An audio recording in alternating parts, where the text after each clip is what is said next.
श्री शिवाय नमस्तुभ्यम दोस्तों।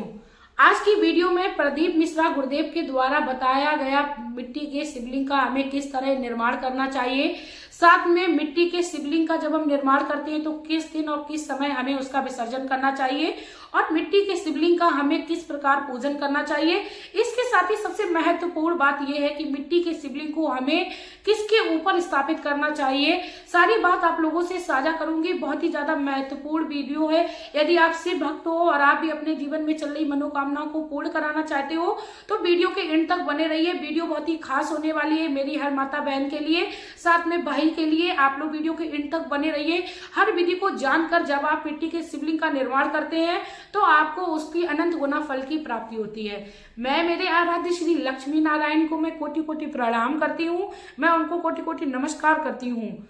दोस्तों, जब हम किसी खास अपनी मनोकामना को पूर्ण करने के लिए मिट्टी के शिवलिंग का निर्माण करते हैं तो सबसे पहले हमें किसी खास दिन को चुनना होता है। खास दिन जैसे एकादशी, पूर्णिमा, अमावस्या, सोमवार की अष्टमी, शिवरात्रि, या आप चाहें तो इसको सोमवार, किसी भी सोमवार के दिन बना सकते हो, कर सकते हो। दोस्तों, आपको पूजा विधि किस प्रकार करनी है बहुत ही ध्यान से सुनिए। आप सोमवार के एक दिन पहले या 2 दिन पहले, जितने भी दिन पहले चाहे, अपने घर में मिट्टी को लाते हो और आपको लाते ही उस मिट्टी में आपको तुरंत ही जड़ का छिड़काव करना है। जल में आप चाहें तो थोड़ा सा दूध या उसमें बेल पत्र के पत्र को डाल सकते हो, या आपके पास बेल पत्र भी नहीं है तो आप उसमें थोड़ा सा गंगा जल में डाल लीजिए। यदि वो भी नहीं है तो एक पीपल का पत्ता आप उस जल में डालकर उससे आप 1-2 छींटे अवश्य तुरंत लगाइए जैसे ही आप अपने घर में मिट्टी को अपने घर में लाते हैं। ये करना बहुत ही ज्यादा इम्पोर्टेंट, महत्वपूर्ण है। गुरुदेव कहते हैं कि मिट्टी की शिवलिंग बनाने के लिए ये कार्य सबसे पहले हमें करना चाहिए। उसके बाद आप जिस भी दिन पूजन कर रहे हो, चाहे सोमवार का दिन हो या कोई भी खास दिन हो, उस दिन आप उस मिट्टी को उठाइए और उसमें आप जो जल डालेंगे उस जल को आप अपने घर की किचन में थोड़ी देर कर भर के अवश्य रख दीजिए। चाहे आधा घंटा, 20 मिनट, या आप चाहे तो 24 घंटे के लिए भी उसको भर कर रख सकते हो। यानी आप संडे के दिन उस जल को आप किसी भी पात्र में भर के रख दीजिए। यदि मिट्टी का कलश है तो बहुत ही ज्यादा शुभ है। उसके ऊपर आप एक कटोरी रखिए, उसमें भले ही चाहे 2 दाने आप चावल के डालिए। चावल के दाने आपको अवश्य डालने हैं, क्योंकि दोस्तों इतना करने से हमारे घर में कोई पितृ दोष लगा होगा या हमारे घर में माता अन्नपूर्णा की किसी भी प्रकार की कोई कमी होगी तो वह पूर्ण हो जाएगी। उसके बाद दोस्तों, सोमवार के दिन आपको वही जल उठाना है। आपने जो पात्र में भर के रखा था उससे आपको मिट्टी की शिवलिंग को बनाने के लिए मिश्रण जो है वो तैयार करना है। उस मिट्टी को आप पानी से अच्छे से मसल कर एक आकार देने के लायक बना लें। उसके बाद दोस्तों, आप जब शिवलिंग बनाए तो सबसे पहले आपको जलाधारी नहीं बनानी है, आपको मिट्टी और जो भगवान श्री शिवलिंग का आकार होता है वही देनी है। उसके बाद आप उसमें जलाधारी को बनाएं। इतना आपको विशेष रूप से ध्यान रखना है कि पहले आपको शिवलिंग का आकार देना है, बाद में आपको जलाधारी बनानी है। दोस्तों, अब बात आती है कि आपको किस पात्र में रखकर शिवलिंग को स्थापित करना है या शिवलिंग को बनाना है। दोस्तों, कोई भी पात्र इतना सर्वश्रेष्ठ नहीं है। आपको क्या करना है, आप चाहे तो किसी भी पात्र में उसको रख सकते हो, चाहे पीतल का हो, स्टील का हो, या आप चाहे तो कांसे का, किसी भी प्रकार के आप पात्र को ले सकते हो। लेकिन जिस भी स्थान पर आप शिवलिंग को स्थापित कर रहे हो उसके नीचे आपको एक बेलपत्र का पत्ता अवश्य रखना है। आप पात्र ले लीजिए, उसके ऊपर आप बेलपत्र का पत्ता ले लीजिए, उसके ऊपर आप अपनी शिवलिंग बनाइए। जैसा कि मैंने बताया है कि आप शिवलिंग का आकार दीजिए, उसके बाद आपको जलाधारी बनानी है। ये बात क्लियर हो गई दोस्तों। उसके बाद आपको क्या करना है, थोड़ा सा उसको सुखा लेना है। थोड़ा समय देखकर थोड़ा पहले से ही शिवलिंग को बना लीजिए मिट्टी से, क्योंकि जब हम उसमें अभिषेक वगैरह करेंगे तो हमें पूजा करने में कोई किसी प्रकार की परेशानी ना हो। अब दोस्तों, आप लोगों को क्या करना है, आप लोगों को जो अपना मुख है वो उत्तर दिशा की ओर करके बैठना है। अपने घर के पूजा स्थान पर आप किसी भी जगह कर सकते हो, बस वो जगह जो है वो पवित्र होनी चाहिए। यदि संभव हो जाए तो उस जगह पे आप थोड़ा सा गंगा जल का भी छिड़काव कर सकते हो और आप उत्तर दिशा की ओर मुख करके या पूर्व दिशा की ओर मुख करके भगवान श्री शिवलिंग का पूजन शुरू करते हैं। आप पूजन में आप लोगों को कौन कौन सी सामग्री है जो इस्तेमाल करनी है।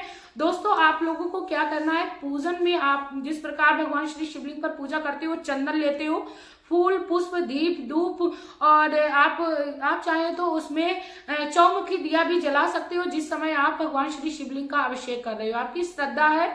इसके साथ ही दिया जो है वो आपको शुद्ध देशी घी का लगाना है। आप चाहें यदि सामर्थ्य नहीं है तो आप तिल के तेल का भी दिया लगा सकते हो। उस दिन यदि आप मिट्टी का दिए का इस्तेमाल करते हो या आप आटे के दिए का इस्तेमाल भी कर सकते हो। आप जिस भी प्रकार से संभव हो जाए उस प्रकार से दिए का निर्माण कर सकते हो। उसके बाद आपको चंदन का लेप करना है। सबसे पहले तो आप भगवान श्री शिवलिंग पर उस समय 3 तालियां अवश्य बजाइए जिससे कि आपने जो शिवलिंग निर्माण की है उसमें भगवान श्री महादेव का वास हो जाए। महादेव का वास वहीं पर हो जाता है, उस स्थान पर हो जाता है जहां पर आप महादेव का भाव रखते हुए 3 तालियां बजाते हैं। 3 तालियां बजाने के बाद आप शिवलिंग पर सबसे पहले जल चढ़ाइए। जल चढ़ाने के पास आपके पास जो भी अभिषेक के लिए सामग्री है, चाहे वो दूध हो, दही हो, घी हो और शहद हो या पंचामृत हो, किसी भी प्रकार की कोई सामग्री आपने रखी है, आप उस प्रकार की सामग्री को रख सकते हैं। यदि आप अलग अलग कोई चीज अपने घर में इकट्ठा नहीं कर सकते हो तो आप एक ही पात्र में दूध, दही, घी, शहद इत्यादि को आप मिलाकर भगवान श्री भोलेनाथ का अभिषेक उस समय करा सकते हो। उसके बाद आपको चंदन का तिलक करना है, यानी त्रिपुंड बनाना है भगवान श्री शिवलिंग पर। आपको चावल चढ़ाने हैं। चावल जो है वो बिल्कुल टूटे हुए नहीं होने चाहिए, अक्षत जो कभी टूटे ना, मतलब जिसका कभी ही समापन ना हो, तो आप चावल चढ़ाइए उन पर। और आप एक बेलपत्र अवश्य चढ़ाइए जिस दिन आप भगवान श्री शिवलिंग पर पूजन इत्यादि कर रहे हैं। और आप सफेद रंग का पुष्प चढ़ाइए, चाहे वो बेला का हो, चांदनी का हो या आप पीले रंग के पुष्पों को भी भगवान श्री महादेव पर चढ़ा सकते हो। आपके पास जो भी पुष्प है आप उससे पूजन करिए। आपके पास आंकड़े का फूल है, आंकड़े का फूल जो है वो महादेव को बहुत ही ज्यादा प्रिय है। जैसा कि इस टाइम पतझड़ का मौसम चल रहा है, पीला जो फूल सरसों का आता है वो भी महादेव को बहुत ही ज्यादा प्रिय है, तो आप पीला सरसों का भी फूल महादेव पर चढ़ा सकते हो। उसके बाद दोस्तों आप लोगों को भांग, धतूरा, जो भी सामग्री आपके पास है उसको आप भगवान श्री महादेव पर चढ़ाइए। अब बात आती है भोग में। भोग में आपको क्या लगाना है दोस्तों? यदि संभव हो जाए तो आप अपने घर में ही मीठी पूड़ी, जिसको पिटुआ बोलते हैं, वो भी चढ़ा सकते हो। और आप अपने घर में आप अपने हाथों से बनाकर महादेव को यदि प्रसाद लगाते यानी भोग लगाते हो तो आपको बहुत ही ज्यादा लाभ प्राप्त होता है। दोस्तों अपने हाथों से भले ही आप चाहें 5 मीठी पूड़ी बना लीजिए या आप पंचामृत बना लीजिए, आप खीर बना लीजिए, कुछ भी चीज भोग के रूप में आप अपने घर में बना लीजिए, महादेव को भोग लगाइए। जैसा कि आपने अपने होममेड शिवलिंग को तैयार किया है तो आप होममेड भोजन को भी तैयार उस दिन करिए, महादेव को आप भोग लगाइए। यदि आप संभव नहीं है तो आप दूध में थोड़ी सी मिश्री मिलाकर भगवान श्री महादेव को भोग लगा सकते हो। आप होममेड का ही इस्तेमाल करिए। उसके बाद दोस्तों आप भगवान श्री शिवलिंग पर काले तिल चढ़ा सकते हो यदि आप बीमारी से संबंधित किसी भी उपाय को कर रहे हो, या आपके बच्चे का पढ़ाई में मन नहीं लगता, या आपके घर वाले हमेशा एक दूसरे से मतभेद करते हैं, तो आपको उसके लिए भगवान श्री महादेव की शिवलिंग पर तिल भी चढ़ाने हैं। अब बात होगी सारी पूजा विधि संपन्न होने के बाद आप महादेव की आरती को कर लीजिए। सारी पूजा विधि संपन्न हो गई, आपकी जो भी मनोकामना हो पूरे विनम्र होकर भगवान श्री महादेव से आप विनती कर लीजिए।